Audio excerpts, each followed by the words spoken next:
नमस्कार, मैं मनीष स्वागत करता हूँ आपको अपने इस यूट्यूब चैनल पे। दोस्तों, आज टेक्नीशियन ग्रेड 3 का एग्ज़ाम समापन हुआ और सीबीटी 1 ही समापन हुआ और सीबीटी 1 ही आपके रिज़ल्ट की ओर अग्रसर करेगा। चूँकि अब बच्चे माइंड फ्री हो गए हैं कि अब सिर्फ़ और सिर्फ़ रिज़ल्ट का इंतज़ार है। रिज़ल्ट यानी कि सिलेक्शन का इंतज़ार है। चूँकि अब उनको कुछ करना नहीं है, जो भी करना है अब बोर्ड करेगा।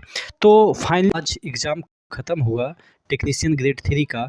तो कितना आप अगर कर रहे हैं तो सेफ़ महसूस कर रहे हैं आज के पेपर और शुरुआत के पेपर को मद्देनज़र रखते हुए। हम दोनों 12th और जो आईटीआई है दोनों पे हम वीडियो बनाएँगे कि 12th पे कितना चाहिए और आपके जो आईटीआई पे कितना चाहिए। तमाम चीज़ों के बारे में डिस्कस करेंगे। चैनल पे नए हैं तो सब्सक्राइब कर लीजिएगा। और अगर आप कोई भी एग्ज़ाम की तैयारी कर रहे हैं तो टेक्स्ट बुक का ग्रैंड फिनाले सेल चल रहा है, जहाँ पे आप 28 से 31 दिसंबर के बीच टेक्स्ट बुक का पास खरीदते हैं। जो 700 रुपया जिसका दाम था उसको घटा के 307 कर दिया गया है। ER मनीष कूपन कोड ज़रूर यूज़ कीजिएगा, जिससे कि आपको एक्स्ट्रा 12% का डिस्काउंट मिल जाएगा और आपको हर एक घंटे ये सब ऑफ़र भी मिल रहा है, यानी कि प्राइज़ जीतने का भी मौका भी मिल रहा है, जिसमें कि हेडफ़ोन, मोबाइल फ़ोन है, वॉचेज़ वगैरह। आप अगर लकी विजेता रहते हैं हर एक घंटे का तो आपको ये सब भी मिलेगा। ठीक है, नीचे डिस्क्रिप्शन बॉक्स में लिंक दिया हुआ है, वहाँ से जाके जल्दी ऑफ़र को ग्रैब कर लीजिए। यहाँ पे कंपटीशन का लेवल पता चल जाएगा, नंबर ऑफ़ कैंडिडेट काफ़ी है, यानी कि एक-एक एग्ज़ाम में लाखों लाख यहाँ पे मॉक टेस्ट लगाते हैं, तो आपको आप कहाँ पे स्टैंड करते हैं वो पता चल जाएगा। नीचे डिस्क्रिप्शन बॉक्स में लिंक दिया हुआ है। तो मैं बात कर रहा था कि कितना आपके स्कोर जाएँगे तो आप सेफ़ महसूस कर सकते हैं। देखिए, अगर हम बात करें कि सबसे पहले टफ़नेस लेवल की कि क्या टफ़नेस लेवल रहा। देखिए, शुरुआत के जब पेपर हुए तो थोड़ा-सा आप कह सकते हैं कि ठीक-ठाक पेपर आ रहे थे, लेकिन जैसे-जैसे एग्ज़ाम का जो प्रोसीडिंग हुआ आगे बढ़ता गया तो चीज़ें थोड़ा-सा टफ़ की ओर बढ़ता गया। अक्सर ऐसा टीसीएस के पैटर्न में देखने को मिलता है कि शुरुआती के एग्ज़ाम में थोड़ा-सा जो है वो क्वेश्चन जो है वो ठीक-ठाक लेवल के आते हैं, लेकिन जैसे-जैसे वो एग्ज़ाम आगे बढ़ता है वो जो टफ़नेस है वो धीरे-धीरे बढ़ाते हैं। तो इसका कतई मतलब नहीं है कि जो लास्ट वाले बच्चे हैं उनका सिलेक्शन नहीं होगा। चूँकि नॉर्मलाइज़ेशन आपका एक फैक्टर है और फिर परसेंटाइल वगैरह एक फैक्टर है, तो वो सब फैक्टर मिला के चीज़ों को नगलिफ़ाई करने की कोशिश हर संभव की जाती है।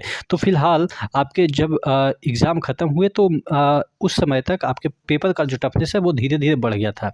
अब बात कर लेते हैं कि जब पेपर दे के बच्चे आ रहे थे तो जितने भी रिव्यू अभी तक आए हैं, सभी में अच्छे खासे बच्चे बता रहे हैं कि अच्छे खासे जो है वो उनके अटेम्प्ट रहे हैं, 80 प्लस ही लगभग सभी लोग बता रहे हैं। लेकिन जब कमेंट बॉक्स में देखते हैं या जब आपके आंसर की आते हैं, जैसा टेक्नीशियन ग्रेड ड्रास्टिकली काफ़ी चेंजेस देखने को मिला।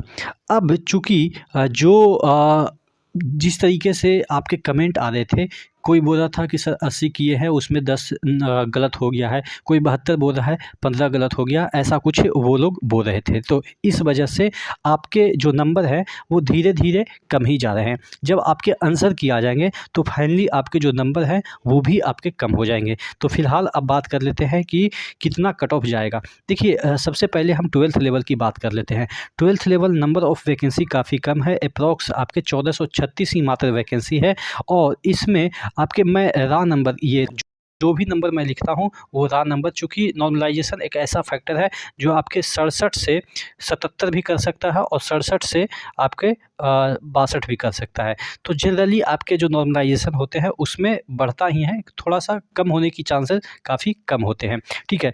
तो इस वजह से आप देखेंगे कि अगर आप बिना नॉर्मलाइज़ेशन के 72 से 76 ला रहे हैं 12th लेवल में, ठीक है, 12th लेवल में, और ये जो मैंने निर्धारित किया है कट ऑफ वो आपके मॉडरेट जितने भी पेपर आ रहे हैं उसको मैं मान रहा हूँ कि मॉडरेट है, ना ही ईज़ी है ना ही टफ़ है, तब जाके इतना नंबर 72 से 76, फिर ओबीसी में 67 से 72 लाते हैं, ईडब्ल्यूएस में 65 से 67 लाते हैं, एससी में 60 से 65 लाते हैं, एसटी में 55 से 60 लाते हैं। तो आप चांसेस रखते हैं कि आपका सिलेक्शन हो जाएगा। ये मैं बात कर रहा हूँ जो है वो रा नंबर की, ठीक है। मैं मानता हूँ कि नॉर्मलाइज़ेशन में हो सकता है कि ये 76 जो ला रहे हैं उनका 86 हो जाए, ठीक है, 86 हो जाए और नॉर्मलाइज़ेशन के बाद आपका जो कट ऑफ है वो 80 से 85 चला जाए, ठीक है। नॉर्मलाइज़ेशन की बात मैं कर रहा हूँ, लेकिन आपके रॉ नंबर की मैं बात करूँ तो 72 से 76 ला रहे हैं तो आपका होने की उम्मीद काफ़ी है। कुछ ज़ोन जिसके बारे में हम चर्चा कर लेते हैं जिसमें कि जो है वो कट ऑफ थोड़ा-सा ऊपर रहेगा। चंडीगढ़, प्रयागराज, मुजफ्फरपुर, रांची और अजमेर, ये सब ऐसे जोन हैं जहाँ पे जो आपका कट ऑफ है वो हो सकता है कि 85 को भी क्रॉस कर जाए। 85 इन द सेंस नॉर्मलाइजेशन की बात कर रहे हैं, बिना नॉर्मलाइजेशन 80 के अराउंड रह सकता है। उसके बाद लो कट ऑफ जोन की हम बात कर लेते हैं।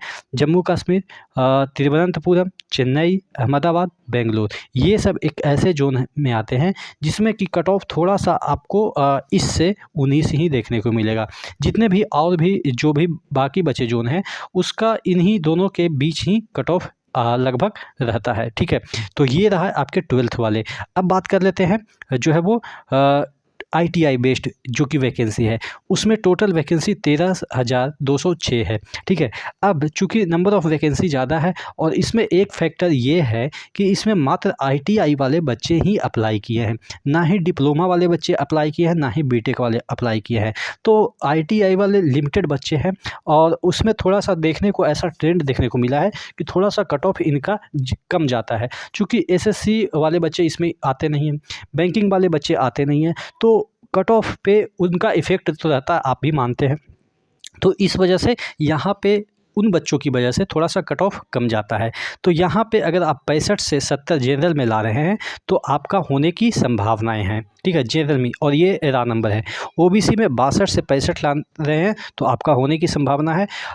EWS में 62 से 60 से 62, SC में 55 से 60 और ST में आपके 50 से 53, इतना नंबर ला रहे हैं तो आप उम्मीद कर सकते हैं कि इसमें आपका सिलेक्शन हो जाएगा। ठीक है, चूँकि नंबर ऑफ़ वैकेंसी ठीक ठाक हैं और ये जो 60-65 है, अब कोई बच्चा बोलेगा कि सर मैं जनरल से हूँ, 58 ला रहा हूँ, क्या मेरा सिलेक्शन नहीं होगा? देखिए, उनका भी सिलेक्शन होगा, बशर्ते कि मैंने मॉडरेट लेवल को लिया है। आपका जो शिफ्ट है वो हार्ड आ जाए। ठीक है, आपका शिफ्ट जो है वो हार्ड आ जाए और बहुत सारे बच्चे आपसे नीचे नंबर लाएँ उस शिफ्ट में। ठीक है, जितने भी ऑल ओवर इंडिया में आपका एग्ज़ाम होगा उस दिन, तो उस शिफ्ट में आपके जो साथ ही जो हैं वो आपसे कम नंबर ला रहे हैं, तो ऑब्वियस है ये 58 जो आपका है वो हो सकता है कि 78 पे चला जाए। ठीक है, तो ऐसा भी होता है। तो आशा करते हैं कि आप इन जितने अच्छा टॉप 5 के जोन बता देते हैं यहाँ पे। पटना है, मुजफ्फरपुर है, रांची है, प्रयागराज है, अजमेर, ये टॉप 5 के जोन हैं। और बॉटम 5 जोन है तिरुवनंतपुरम, श्रीनगर, हाँ, उसके बाद बेंगलोर, चेन्नई, अहमदाबाद, ये आपके बॉटम के 5 जोन हैं। आशा करते हैं आप ज़रूर सिलेक्शन लेंगे और एक सीट आपका पक्का हो जाए। ठीक है, नेक्स्ट वीडियो में मिलते हैं, तब तक के लिए जय हिंद। चैनल को सब्सक्राइब ज़रूर कर दीजिएगा।